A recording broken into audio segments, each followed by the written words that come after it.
Hello दोस्तों, मैं यहाँ शिम अकरम और आप देख रहे हैं डिजिटल एडिट चैनल। जी हाँ दोस्तों, आज हम बात करेंगे 9 क्लास के सोशल साइंस के बारे में। सोशल साइंस के जो अंदर आते हैं हिस्ट्री, उन सब्जेक्ट की बात करेंगे। और ख़ास करके अभी जो हम बात करेंगे वो आपका शुरू चैप्टर से नहीं, चैप्टर 1 से नहीं, जो अभी सेकेंड टर्म में जो अभी हिस्ट्री है आपका, हिस्ट्री का जो चैप्टर अभी सेकेंड टर्म के लिए पढ़ना पड़ेगा, उन्हीं चैप्टरों के ऊपर बात करेंगे। तो सबसे हम लोग पहले देख लेते हैं कि इस सोशल साइंस का जो हिस्ट्री है उस किताब का नाम क्या है। तो उस किताब का नाम है भारत और समकालीन विश्व नंबर 1। ठीक है, भारत और समकालीन विश्व नंबर 1 में आपका जो यहाँ पे 4-5 टॉपिक है। जैसे फ्रांसीसी क्रांति है, यूरोप में समाजवाद एवं रूसी क्रांति, उसके बाद नात्सीवाद और हिटलर का उदय, और वंश समाज और उपनिवेशवाद। ये है चैप्टर आपका। नीचे एक चैप्टर है आधुनिक विश्व में चरवाहे। ठीक है, ये 5 चैप्टर आपका इतिहास के अंदर आते हैं। लेकिन आपको जो सेकेंड टर्म के लिए पढ़ना है, ये 2 चैप्टर आपका सिलेबस में है, इन तो 2 चैप्टर को ही आपको पढ़ना पड़ेगा। तो चलिए हम लोग पहले फर्स्ट अभी पढ़ेंगे आपका चैप्टर नंबर 3। यानी जो स्टूडेंट चैप्टर नंबर 3 पढ़ेंगे तो वहाँ से जो क्वेश्चन आएंगे वो उन क्वेश्चनों को आराम से हल कर पाएंगे। और इससे पहले जो हम मॉडल सेट आपको दे चुके हैं, उन तीनों मॉडल सेट को देख लीजिएगा। इस वीडियो के बाद ही देखिएगा, इस वीडियो में पूरा देख लीजिए, उसके बाद उस वीडियो को देखिएगा। उस वीडियो को हम यहाँ पे आई बटन में दे देंगे, या तो आपको एंड स्क्रीन में भी उन वीडियो का लिंक मिल जाएगा, डिस्क्रिप्शन में भी लिंक मिल जाएगा। तो उन सब देखने के बाद आपको एक अंदाज़ा हो जाएगा कि कौन कौन क्वेश्चन आपको पूछ रहे हैं, कैसे कैसे क्वेश्चन पूछा जा रहा है, सब कुछ आपको जो है एक अंदाज़ा हो जाएगा। तो चलिए हम लोग चलते हैं चैप्टर नंबर 3 में। तो इन चैप्टर में हमको 9 क्लास के हिस्ट्री यानी चैप्टर नंबर 3 नात्सीवादी और हिटलर का उदय जो नोट्स हैं, इनमें हमको मुख्य जो बात पढ़नी है, उन बातों को हम थोड़ा सा यहाँ पे टेकअप कर लेते हैं। जैसे एक हमको पढ़ना है वायरमर गणराज्य, राजनीतिक और आपका जो है रेडिकलवाद और आर्थिक संकट। उसके बाद द्वितीय विश्व युद्ध, नात्सी जर्मन में युवकों की स्थिति, लोकतंत्र का ध्वंस और हिटलर आदि के बारे में हम लोग यहाँ पे पढ़ेंगे। तो जैसे देखा जाए तो हम लोग इस चैप्टर में तो अध्याय 3 में हम लोग पढ़ ही रहे हैं, चैप्टर का नाम जान ही रहे हैं। तो सबसे यहाँ पे क्वेश्चन जो वाइमर गणराज्य की स्थापना, ठीक है। तो गणराज्य की स्थापना यहाँ पे देखेंगे कि जर्मनी में ऑस्ट्रेलियाई साम्राज्य के साथ और मिस्र राष्ट्रों, उसके अंदर क्या क्या थे, इंग्लैंड थे, फ्रांस थे और रूस थे, के खिलाफ प्रथम विश्व युद्ध 1914 से लेकर 1918 तक चला था, यानी लड़ा था। तो ये एक क्वेश्चन का आंसर आपको यहाँ पे मिल जाएगा कि प्रथम विश्व युद्ध कब शुरू हुआ था। तो यहाँ से आपको एक चीज़ यहाँ पे अंदाज़ा हो जाएगा कि 1914 से लेकर 1918 तक 4 साल प्रथम विश्व युद्ध चला था। तो उनमें कौन कौन थे, तो जर्मन में ऑस्ट्रेलिया और साम्राज्य के साथ और मिस्र जो राष्ट्र हैं, इनके साथ इंग्लैंड, फ्रांस और रूस के खिलाफ प्रथम विश्व युद्ध चला था। ठीक है। दूसरा यहाँ पे देखेंगे कि जर्मनी में शुरू में फ्रांस और बेल्जियम का कब्जा करके लाभ कमाया। हालांकि मित्र यहाँ पे लिखा गया, मित्र राष्ट्रों ने 1918 में जर्मनी और केंद्रीय शक्तियों को हटाकर जीत हासिल की थी। ठीक है। उसके बाद बर्लिन ने एक नेशनल असेंबली की बैठक हुई और एक संघीय ढांचे के साथ एक लोकतांत्रिक संविधान की स्थापना की। जून 1919 में वर्ष की संधि पर हस्ताक्षर हुए, जिनमें जर्मनी के ऊपर मित्र शक्तियों ने कई अमंजसक शक्तियों सौंपी थी, जैसे युद्ध आरोप को बोध अनुच्छेद के तहत 6 अरब बैंड पर जुर्माना लगाना। ठीक है। उसके बाद युद्ध में हुए क्षति के लिए सिर्फ जर्मनी की जिम्मेदार मानना, जर्मनी को सैन्य वाहिनी करना, ठीक है, सैन्य विहीन करना, सारे उपनिवेश, 10% आबादी, 30% भूभाग, 75% लौह भंडार और 26% कोयला भंडार का मित्र राष्ट्रों में आपस में बांट लेना आदि, ये सब हुआ था। ठीक है। तो इन सब चीज़ यहाँ पे हम लोग देखिए। उसके बाद वाइमर गणराज्य के सामने आई समस्या, क्या क्या समस्या आई थी। वाइमर संधि, यहाँ पे वाइमर संधि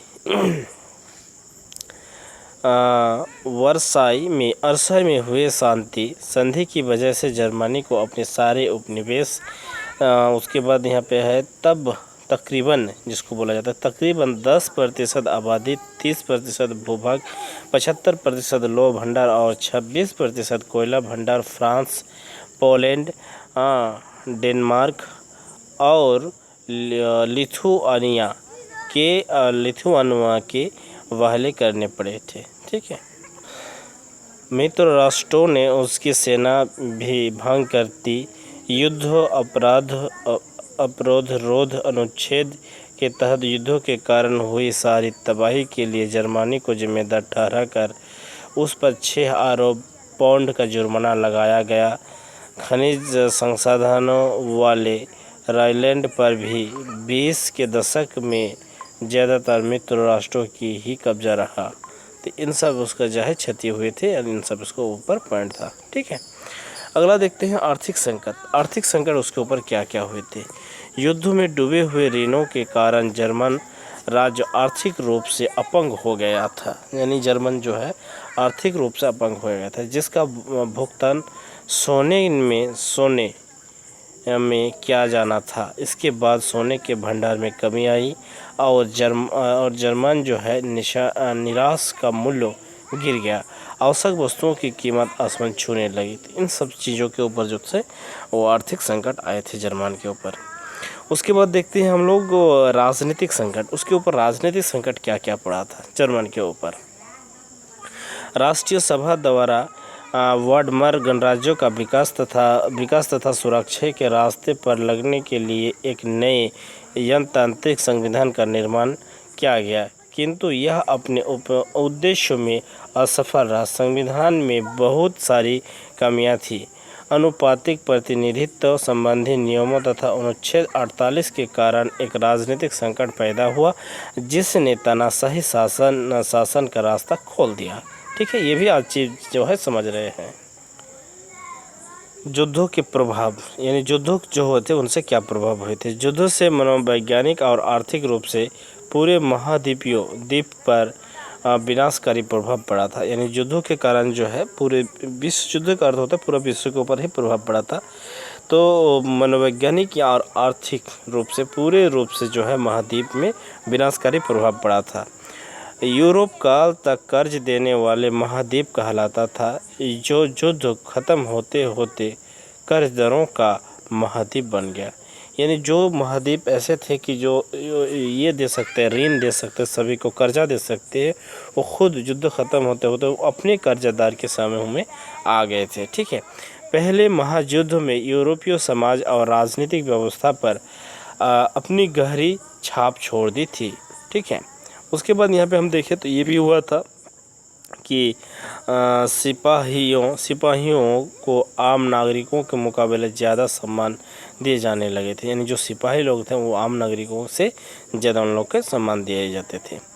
राजनेता और प्रचारक इस बात पर जोर देने लगे कि पुरुष को आक्रामक, ताकतवर और मर्दाना गुणों वाला होना चाहिए। यानी पुरुष जो है उनको आक्रमणकारी होना चाहिए, ताकतवर होना चाहिए, मर्दाना होना चाहिए। इस सब चीज़ के ऊपर उसके ऊपर एक प्रभाव पड़ा था, जो कि एक्चुअली देखा जाए तो युद्धों के कारण ये प्रभाव हुआ था। उसके बाद राजनीतिक रेडिकलवाद और आर्थिक संकट, ये आपका है ये है। इस चीज़ आपको शायद क्वेश्चन में भी मिला एक था कि राजनीतिक रेडिकलवाद क्या है। ठीक है, और आर्थिक संकट नहीं था, तो राजनीतिक जो है रेडिकलवाद क्या है। तो या तो रेडिकलवाद भी आपको पूछा जा सकता है क्वेश्चन में, ये क्वेश्चन आप थोड़ा सा वहाँ पे मिला लीजिएगा। हम सिर्फ आपको जो है शॉर्ट नोट्स दे रहे हैं, यहाँ से आपको क्वेश्चन सेट करना पड़ेगा, आंसर सेट करना पड़ेगा। राजनीतिक रेडिकलवादी विचारों को 1923 के आर्थिक संकट से और बल मिला। जर्मनी में पहला विश्व युद्ध मोटे तौर पर कर्ज लेकर पड़ा था। ठीक है, उसके बाद युद्धों के बाद तो उसे स्वर्ण मुद्रा में जुर्माना भी भरना पड़ा। इस दोहरे बोझ से जर्मनी ने स्वर्ण भंडार लगभग ख़त्म होने की स्थिति में पहुंच गए थे। ठीक है, आखिरकार 1923 में जर्मन में कर्ज और जुर्माना हर्जाना चुकाने में इनकार कर दिया। इसका जवाब में फ्रांसीसियों ने जर्मनी के मुख्य औद्योगिक इलाके रूर कर कब्जा कर लिया। ठीक है, यानी जो फ्रांसीसी लोग थे उन लोग जो है बहुत सारे उद्योग को, अपने जो औद्योगिक इलाके थे उनको कब्जा कर लिया था, क्योंकि जर्मन जो है कर्जा देते देते उसका जो स्वर्ण भंडार था ये सब ख़त्म होते होते लास्ट तक 1923 में वो इनकार कर दिया था कि हम और कर्जा नहीं देंगे, नहीं चुकाएंगे, जो भी हमको जुर्माना किया गया था वो हम नहीं देंगे। यह जुर्माना के विशाल कोयला भंडारों वाला इलाका था। जर्मन सरकार ने इतने बड़े पैमाने पर मुद्रा छाप दी कि उसके मुद्रा मार्क का मूल्य तेज़ से गिरने लगा और जर्मन सरकार जो है विशाल कोयला भंडार में जो इलाका था वहाँ पे जर्मनी सरकार बड़े पैमाने पर मुद्रा को छाप दिया था, और जैसे मुद्रा छापा था और मुद्रा जो है उनकी तेज़ी से मूल्य गिरने लगे। जैसे हम लोग जानते हैं कि अगर भारत में अगर आर्थिक संकट आएंगे, पैसा का कुछ कमी होंगे, तो भारत सरकार अगर ज़्यादा से ज़्यादा नोट छाप देंगे तो उससे क्या होगा, और गरीबी बढ़ जाएंगे, उसमें और आदमी लोग काम नहीं करेंगे। तो हम लोग को कम के ऊपर यानी फैक्ट्री के ऊपर, इंडस्ट्री के ऊपर ध्यान देना होगा। ठीक है, ये सब चीज़ होता है अर्थशास्त्र का। तो हम लोग ये सब चीज़ इकोनॉमिक्स में बात करेंगे, लेकिन यहाँ पर हम लोग को असली चीज़ बात करना है। अप्रैल में एक अमेरिकी डॉलर की कीमत 2400 मार्क के बराबर थी, जो जुलाई में 3,35,000 वहाँ पे 24,000 के बराबर थी। अब जुलाई में, अप्रैल के बाद देखिए जून जुलाई 3 महीना के बाद ही देखा जाए तो 3,53,000 मार्क, अगस्त में 46,000 यानी 46,21,000 मार्क तथा दिसंबर में 9,88,000, बाप रे करोड़ में चला गया, 9,88,60,000 मार्क हो गया था। इतना ज़ोर से जो है डॉलर की कीमत बढ़ रही थी। किसकी तुलना में? इसके तुलना में, मार्क की तुलना में। अति मुद्रास्फीति, ये सब इकोनॉमिक्स का हालांकि क्वेश्चन है। अति मुद्रास्फीति, जैसे जैसे मार्क की कीमत गिरती गई, ज़रूरी चीज़ों की कीमत आसमान छूने लगी। जर्मन समाज दुनिया भर में हमदर्दी का पात्र बनकर रह गया। इस संकट को बाद में अति मुद्रास्फीति के नाम दिया गया।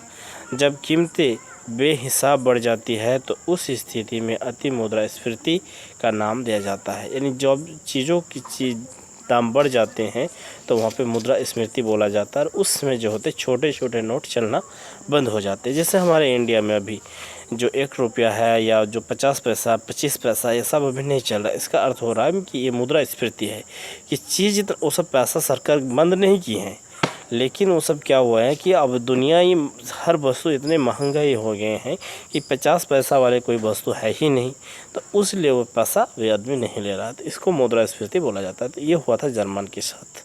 जब डॉलर की कीमत आसमान छूने लगा, बढ़ने लगा, तो जर्मन के अंदर जो ज़रूरी सब चीज़ थे उन बहुत सब वो महंगा होने लगे थे। तो जब देश का अर्थव्यवस्था गिरते हैं तो उस समय जो है हर चीज़ का कीमत बढ़ना स्टार्ट हो जाता है, बढ़ने शुरू हो जाता है। यही होता है। मंदी के साल मंदी जब पड़े थे वो सब साल यहाँ पे डिस्कस करना है कि जर्मन के अंदर ये क्वेश्चन ऐसे घुमा के आएंगे कि जर्मन में मंदी के साल कब से कब तक था, या मंदी के साल सब क्या समझते हैं। तो 1924 से लेकर 1928 तक जर्मन में कुछ स्थिरता रही, लेकिन यह स्थिरता मानव रेत के ढेर पर खड़ी थी। ठीक है, यानी 1924 से लेकर 1928 तक जर्मन में तो कुछ स्थिरता थी मंदी के लिए, बाकी ये सब चीज़ उतना ये नहीं थे, मानव के ऊपर जो है ढेर थे। ठीक है, जर्मन निवेश और औद्योगिक गतिविधियों में सुधार मुख्यतः अमेरिका से लिया गया अल्पकालीन कार्यों पर आश्रित था। यानी जर्मनी जो है उस समय अमेरिका से वो कार्य लिए थे मुख्यतः सुधार करने के लिए, औद्योगिक गतिविधि का को थोड़ा सा ठीक करने के लिए।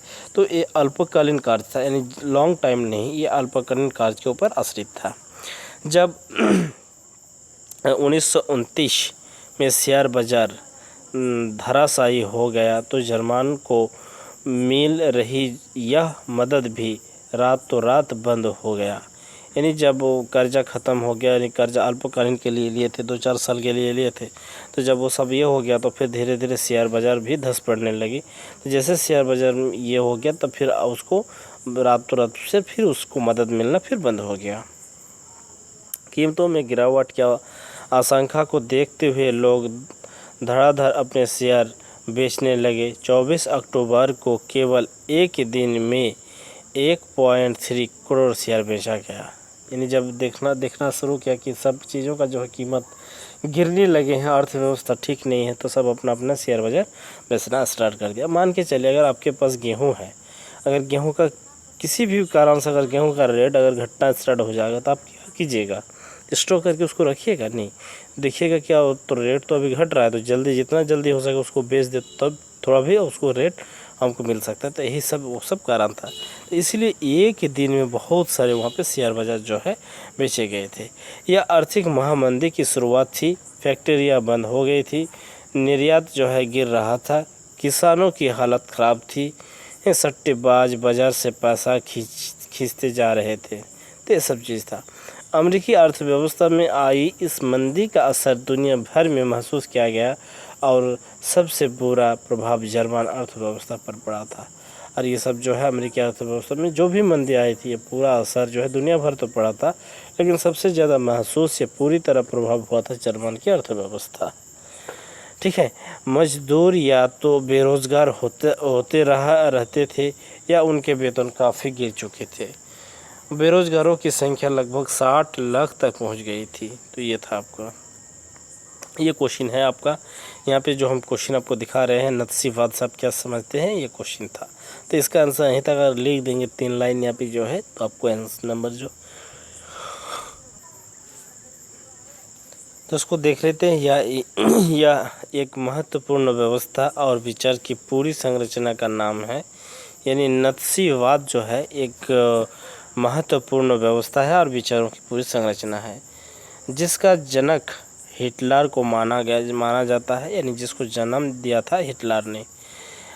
जर्मन साम्राज्य में यह एक विचारधारा की तरह फैल गई थी जो खास तरह की मूल्यों, मान्यताओं, एक खास तरह की व्यवहार संबंधित था। ठीक है, इसी चीज़ को जो है नक्सलवादी या नत्सीवादी कहा जाता था। ठीक है, अब हम अगला यहाँ पे देखेंगे। अगला क्वेश्चन जो है नजियों का विश्व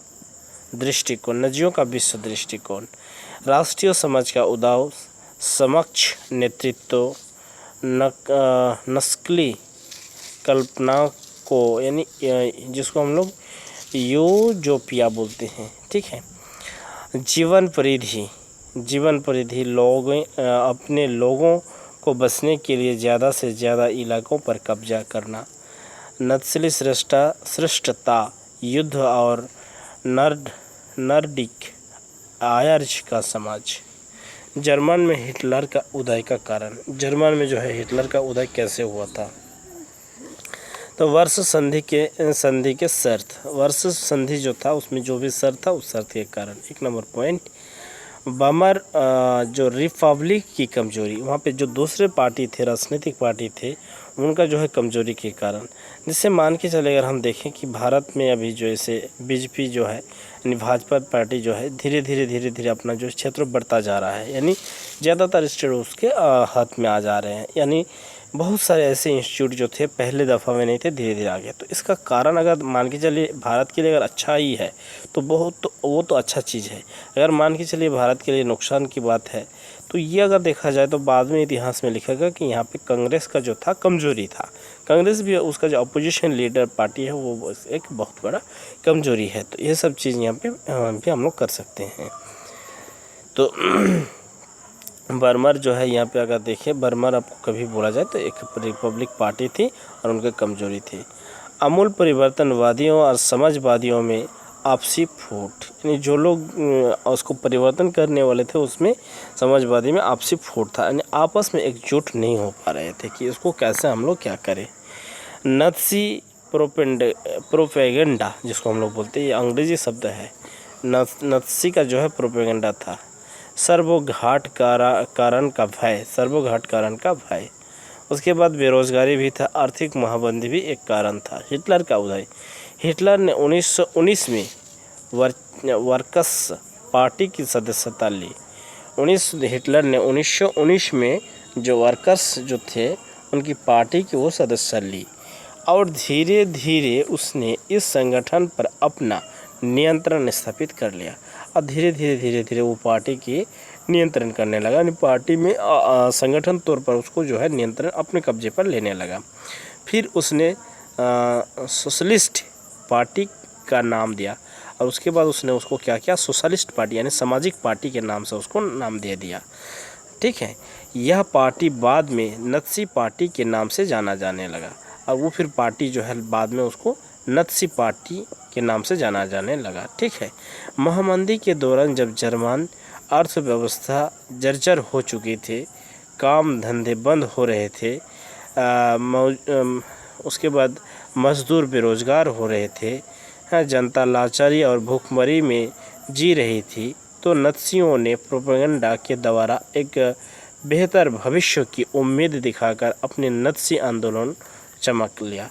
यानी जिस समय पहला विश्व युद्ध हुआ था उस समय तो हम लोग जानते थे कि जर्मन की स्थिति ठीक नहीं थी, हम लोग पहले ऊपर में पढ़ते आए, तो उस समय जो है उसको एक मौका मिल गया और वही जनता के सामने आ गया कि देखो उन लोगों ने जिताया या उन लोग अभी राजनीति में है या उन लोग अभी चला रहे हैं, तो ऐसा स्थिति का है, अभी आर्थिक स्थिति ऐसे हैं, भुखमरी है, फलना दिखा के ये लोग अपना जो है पार्टी का एक आंदोलन को चमका लिया।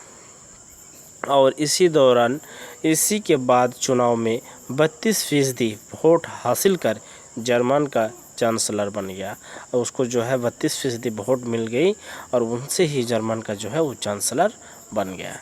तो इस कारण जो है हिटलर का उदय हुआ था, ऐसे हिटलर का उदय हुआ था। तो एक क्वेश्चन हम लोग यहाँ पे देख लिए, हिटलर की राजनीतिक शैली, यानी राजनीतिक शैली उसका, हिटलर जो है वो उसका राजनीतिक शैली क्या था, राजनीतिक को वो चमकाया कैसे था, इन सब चीज़ों के ऊपर हम यहाँ पे बात करेंगे। तो पहला नंबर अगर यहाँ पे पॉइंट देखेंगे तो वो लोगों को गोला बंद करने के लिए अड़न और प्रदर्शन करने में विश्वास रखता था और लोगों को वो गोल बंद करने के लिए उसके पास बहुत सारे बुद्धि थे और वो प्रदर्शन करना यानी सड़क पर उतरना और इस सब चीज़ों के ऊपर विश्वास ज़्यादा करते थे।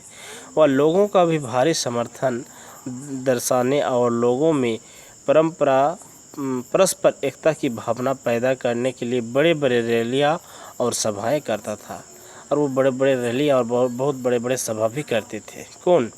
हिटलर। ठीक है, स्वाभाविक छापे, लाल झंडे, नत्सी सैल्यूट का प्रयोग किया था और भाषण खास अंदाज में दिया करता था और भाषण जो है ज़बरदस्त दिया करते थे। ठीक है, तो इन सब चीज़ थे। भाषणों के बाद तालियां भी खास अंदाज में नाज़ी लोग बजाते रहते थे और उसका भाषण सुन के जो है नाज़ी लोग जो भी थे उनके पार्टी के जो भी लोग रहते थे वहाँ आसपास में बहुत ज़ोर ज़ोर से ताली भी बजाते थे, क्योंकि उस समय जर्मनी भीषण आर्थिक और राजनीतिक संकट से गुजर रहा था। इसीलिए वह खुद को मसीहा और रक्षक के रूप में पेश कर रहा था, जैसे जनता को इस तबाही उभारने के लिए अवतार लिया हो। यानी उसको जैसे नहीं बोला जाता है कि जब देश किसी हालत में आ जाता है और कोई अगर आदमी आके बोल देता है तो उसके ऊपर विश्वास कर लेता है, चाहे उसका मंशा दूसरा कुछ हो। तो उसी तरह हिटलर ने पूरा भाषण देकर, पूरा रैली करके, पूरा ये करके वो जो है जनता को बहला के वो अपना काम सक्सेस हो गए थे। यही सब चीज़ है। जर्मन में नत्सीवादी लोकप्रियता। अब हमको यहाँ पे समझ में आ रहा है कि नत्सीवादी एक पार्टी का नाम था और उसके जो आदमी का लोकप्रियता था वो कैसे हुआ था। 1929 के बाद बैंक दिवालियों हो चुके थे, काम धंधे बंद होते जा रहे थे, मजदूर बेरोजगार हो रहे थे और मध्य वर्ग को लाचारी और भूखमरी का डर सता रहा था। जो मध्यवर्गीय लोग थे उनको लाचारी और भूख का डर सता रहा था। यही सब कारणों से जो है किसके ऊपर, जर्मन में जो नत्सीवाद थे वो लोकप्रिय होने थे, क्योंकि वो तो भरोसा देते जा रहे थे आदमियों को। हिटलर ने बड़े बड़े रैली करके, बड़े बड़ी सभा करके, ठीक है, नत्सी प्रोपेगेंडा में लोगों को एक बेहतर भविष्य की उम्मीद दिखाई दी थी। यानी नत्सी का जो प्रोपेगेंडा था, जो उन लोग का स्लोगान था या जो भी उन लोग का ये था, उनमें जो है आम जनता को एक भविष्य का बेहतर उम्मीद दिख रहे थे। धीरे धीरे नस्लवाद एक जन आंदोलन का रूप लेता गया और जर्मन में नस्लवाद लोकप्रियता मिलने लगी। धीरे धीरे वो एक जन आंदोलन का रूप लेने लगा और वो धीरे धीरे क्या हो गया, वो लोकप्रिय उसको मिलने लगे। हिटलर एक ज़बरदस्त वक्ता था। हिटलर ने क्या था, एक ज़बरदस्त वक्ता था। उसका जोश और उसके शब्द लोगों को हिला कर रख देते थे और वो जब भाषण देते थे उसका जोश ऐसे था, ऐसे ऐसे शब्द इस्तेमाल करते थे, आदमी सुन के खुश हो जाते थे, नहीं हिला के रख देते थे। ये उसका एक ये था, शैली था। वह अपने भाषण में शक्तिशाली राष्ट्र की स्थापना, वर्चस्व संधि में हुई नफसाई जर्मन समाज को खोई हुई प्रतिष्ठा वापस मिलने का आश्वासन देता था। ये सब चीज़ जो है, जैसे नेता लोग आश्वासन देते हैं, वही सब यहाँ पे चीज़ है। इन सब चीज़ों को ऊपर थोड़ा सा पढ़ लेंगे। हालांकि अगर हम पूरा पढ़ते जाएंगे तो बहुत लंबा हो जा रहा है, क्योंकि वीडियो ऐसे तो लंबा हो गया है। तो इसको अब थोड़ा सा देख लीजिएगा। और 2-4 पॉइंट यहाँ पे हैं। लोकतंत्र का ध्वंस, ये भी क्वेश्चन है। 30 जनवरी 1933 को लोकतंत्र यानी को राष्ट्रपति हिंगरवन ने हिटलर को चांसलर का पदभार संभालने को न्योता दिया। तो ये सब चीज़ है। और लोकतंत्र धीरे धीरे ध्वस्त होने लगा था जब वो पदभार संभाला, ये सब हुआ। ठीक है। द्वितीय विश्व युद्ध का अंत। द्वितीय विश्व युद्ध फिर कैसे हुआ, अंत हुआ था, तो हम लोग जानते थे कि जापान में जब हिरोशिमा पर और नागासाकी शहर पर अमेरिका ने बम गिराया था, तब दूसरे विश्व युद्ध जो है समाप्त हुए थे। तो उसी सब ये सब चीज़ें, इन सब चीज़ों को पढ़ लीजिएगा। महिलाओं की स्थिति क्या है, महिलाओं की स्थिति। आशा करते हैं कि इन सब चीज़ों को जो है आपको पसंद आए होंगे। और हालांकि अगर 9th लेवल में देखेंगे तो जो हम आपको जो ये नोट्स दिए हैं, ये नोट्स आपको बेहतर काम आएगा। तो हम उम्मीद करेंगे कि ये नोट्स से आपको जो है आपका भविष्य बहुत अच्छे होंगे। और एग्ज़ाम के हिसाब से भी आप जो क्वेश्चन आपको दिया गया मॉडल सेट का, उनका आंसर भी आप लिख पाएंगे। आई होप आप लोग को वीडियो पसंद आए हैं। हम मिलेंगे नेक्स्ट वीडियो में। थैंक यू, धन्यवाद।